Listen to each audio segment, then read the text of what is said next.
Welcome, adventurer, to Critical Beginnings. Our next story, Basic Equipment. Welcome back, everyone. So, you've decided you're going to play Dungeons & Dragons, and now you're wondering, what do I need? Well, there's a few things. The first and most important is going to be some friends. Ideally, you need somewhere between 5 to 7 people, but the numbers can vary. The classic is a party or a group of 4 people playing the game and 1 person running the game.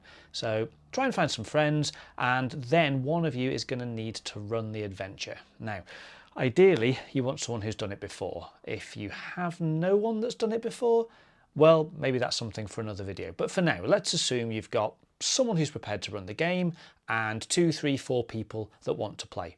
What do you need next? Well, a few things. Firstly, the player's handbook. Now, this is the brand new shiny player's handbook that was very kindly bought for me as a present by some lovely people. And this contains everything that you need to know about creating a character and running the basic game. There are others. This is my well-worn older edition. This is the 2014, I think it is, rule set. And I've been using this for a good decade at least. There are others out there. It doesn't even need to be Dungeons & Dragons. It could be Pathfinder or one of the other systems. But effectively, the player's handbook is a great starting point. Buy it, read through it, have a look at the different characters and classes and get an idea of how to play it. There is usually in the back a Dungeon Master's section, and that's for the person that's very kindly agreed to run your campaign for you, to read and learn a little bit more about the rules and how they work.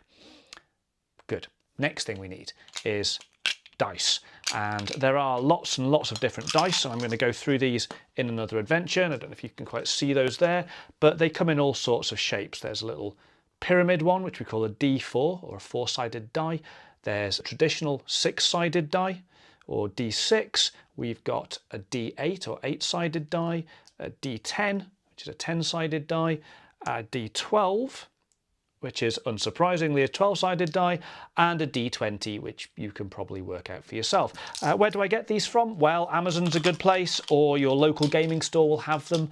If you're in the UK, places like Waterstones tend to have these as well. Once you've got your dice and you've got your player's handbook, it's time to create your character. You can find online copies of a character sheet, and we'll go through creating a character in another video, and you can print those off or fill them in online.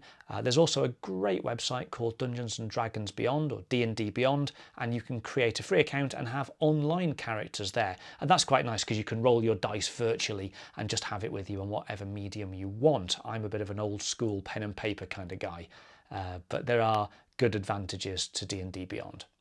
So that's it. You're going to need some friends, you're going to need someone who's agreeing to run it out of that group, you're going to need a player's handbook, and you're going to need some dice. I'll have a look at creating a character in my next video, but for now, we'll call it an evening. Thank you, everyone.